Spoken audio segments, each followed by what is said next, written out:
আমি যখন ওখানে বসে ছিলাম, আমি দেখতে পাচ্ছিলাম বহু মানুষ এখানে আপনারা উপস্থিত আছেন,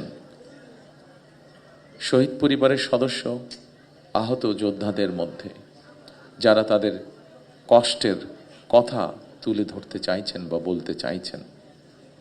সবাইকে আমরা আজকের এই অনুষ্ঠানের সুযোগ দিতে পারিনি। তার জন্য আমি আন্তরিকভাবে যারা অনুষ্ঠানের আয়োজন করেছেন তাদের পক্ষ থেকে ক্ষমা প্রার্থী আপনাদের কাছে। সম্মানিত শহীদ পরিবার এবং সম্মানিত যোদ্ধাবৃন্দ, আজকের এই সংখ্যাটি অনেক বিশাল। এই বিশাল সংখ্যার মধ্যে প্রত্যেককে যদি আমরা সুযোগ দেই, হয়তো এই দিন পেরিয়ে আগামী দিন চলে আসবে। 1 মিনিট করেও যদি কথা বলেন আপনারা, সেজন্যই হয়তো সবাইকে সুযোগ দেওয়া সম্ভব হয়নি। তবে সংক্ষেপে আজকের সভাপতি ওনার বক্তব্যে একটি কথা তুলে ধরেছেন।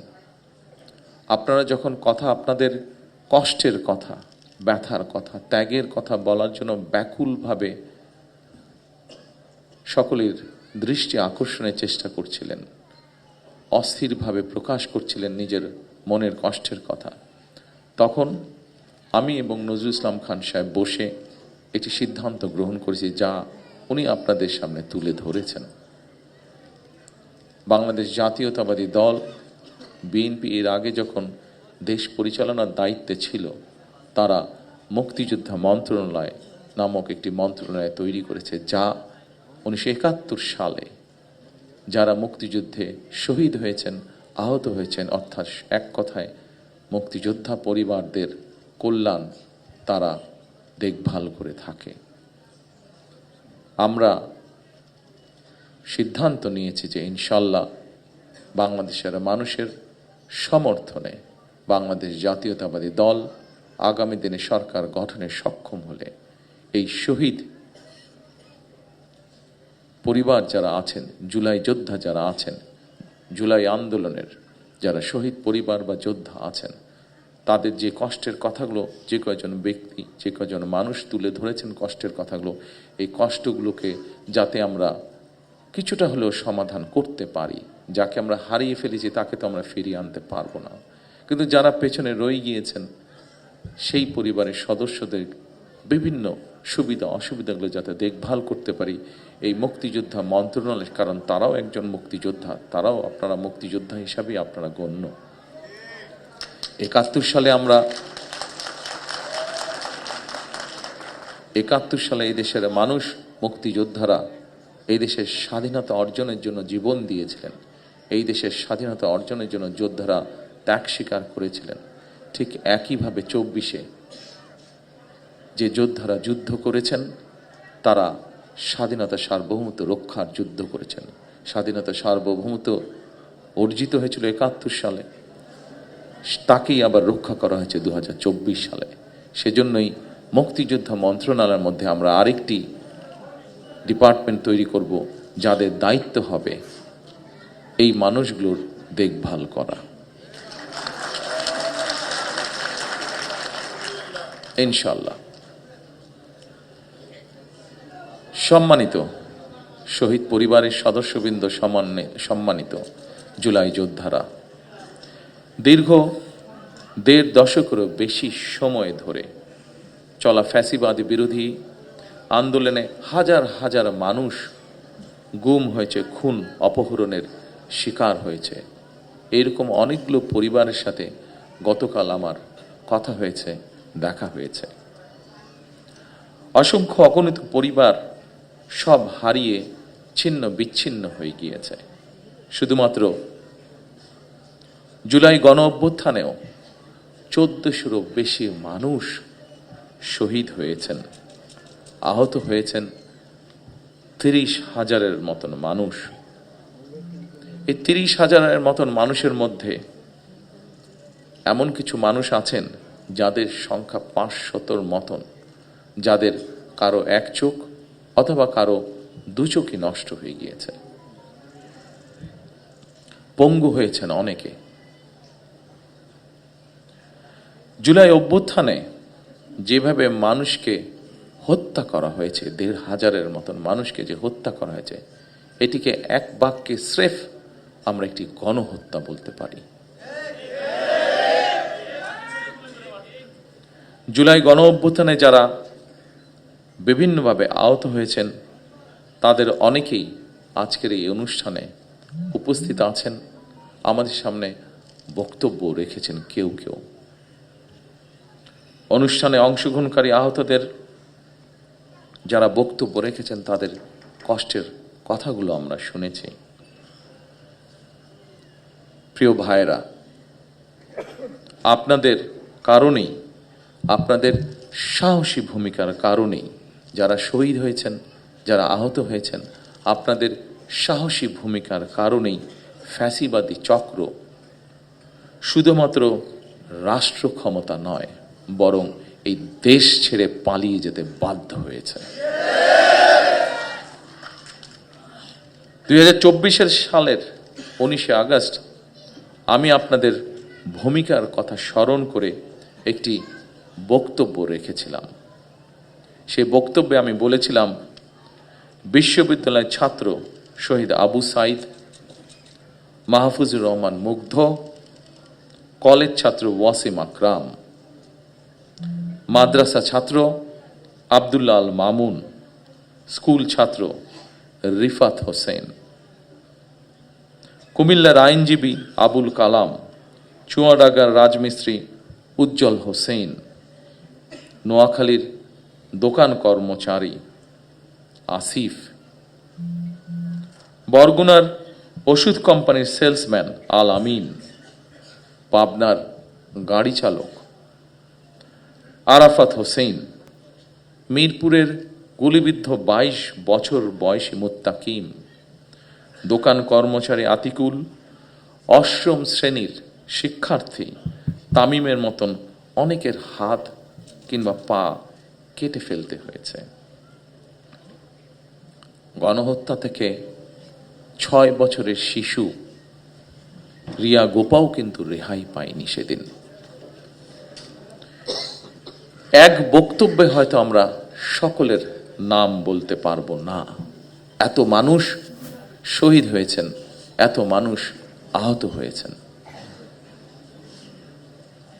ফ্যাসিবাদ শাসন শোষণের বিরুদ্ধে 2024 সালের গণ অভ্যুত্থানে দল, মত, ধর্ম, বর্ণ নির্বিশেষে দেশের স্বাধীনতা প্রিয়, গণতান্ত্রিকামী প্রত্যেকটি সেক্টরের প্রতিটি শ্রেণী পেশার মানুষ সেদিন রাজপথে নেমে এসেছে।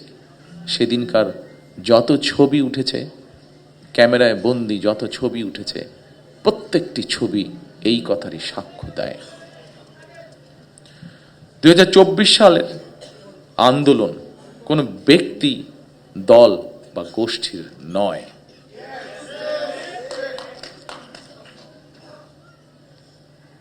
সম্মানিত উপস্থিত শহীদ পরিবারের সদস্যবৃন্দ, সম্মানিত জুলাই যোদ্ধারা, এই আন্দোলন ছিল সত্যিকার অর্থেই অধিকার হারা গণতান্ত্রিকামী মানুষের গণ আন্দোলন। এ কারণেই আমি বলি, 1971 সাল ছিল স্বাধীনতা অর্জনের, 2024 সালের আন্দোলন ছিল দেশ এবং জনগণের স্বাধীনতা রক্ষার।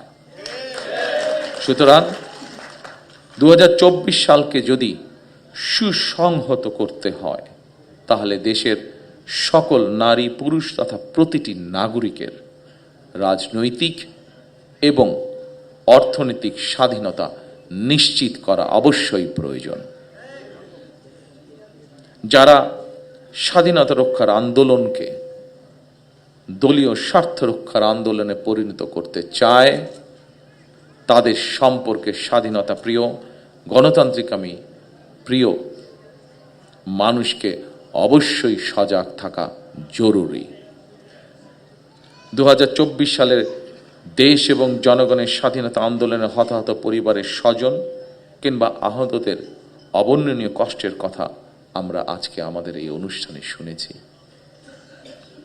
তাদের এই কষ্ট কোনো কিছু দিয়ে মোচন করা সম্ভব নয়, কারণ আমিও জানি স্বজন হারানোর বেদনা কতটুকু। কোনো কিছু দিয়ে এই কষ্ট মোচন করা যায় না। তবে দুইভাবে আমরা গণ অভ্যুত্থানে আহতদের ক্ষতিপূরণ দেওয়ার চেষ্টা করতে পারি। এক, রাষ্ট্রীয় উদ্যোগে তাদের সর্বোচ্চ চিকিৎসা নিশ্চিত করা।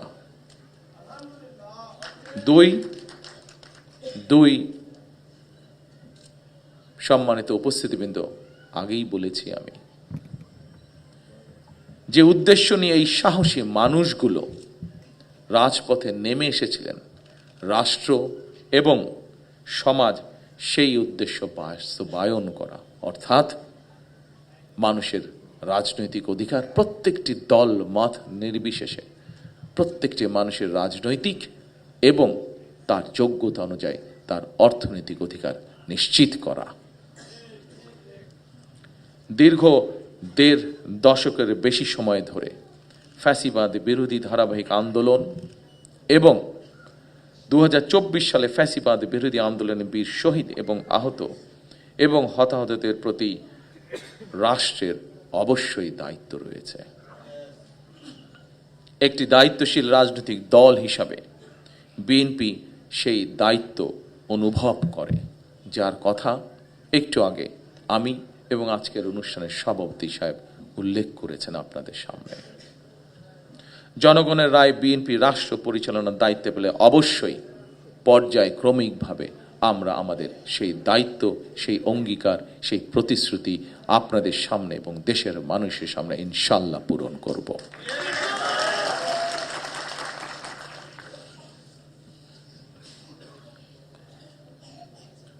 উপস্থিত প্রিয় ভাই বোনেরা, ফ্যাসিবাদের রক্তচক্ষু উপেক্ষা করে গণ অভ্যুত্থানে যারা শহীদ হয়েছেন, যারা হতাহত হয়েছেন, তাদের উদ্দেশ্য কি ছিল?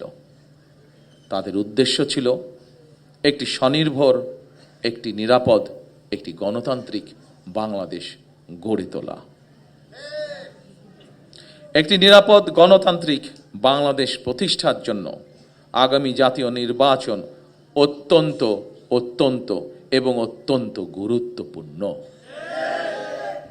আমরা যদি একটি নিরাপদ গণতান্ত্রিক বাংলাদেশ প্রতিষ্ঠা করতে ব্যর্থ হই, প্রিয় ভাই বোনেরা, আমরা যদি একটি নিরাপদ গণতান্ত্রিক বাংলাদেশ প্রতিষ্ঠা করতে ব্যর্থ হই আগামী দিনে, তাহলে এইভাবেই আমাদেরকে শোক সমাবেশ আর শোকগাথা চলতে থাকবে।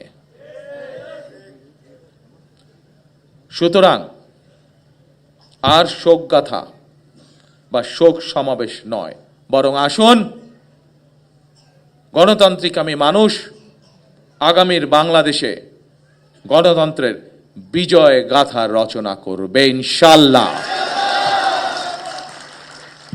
সর্বশেষে মহান আল্লাহর দরবারে সকল শহীদদের আত্মার মাগফিরাত কামনা এবং আহতদের দ্রুত আরোগ্য কামনা করে আমার বক্তব্য শেষ করছি। আল্লাহ হাফেজ। বাংলাদেশ জিন্দাবাদ। বাংলাদেশ জাতীয়তাবাদী দল জিন্দাবাদ। আসসালামু আলাইকুম।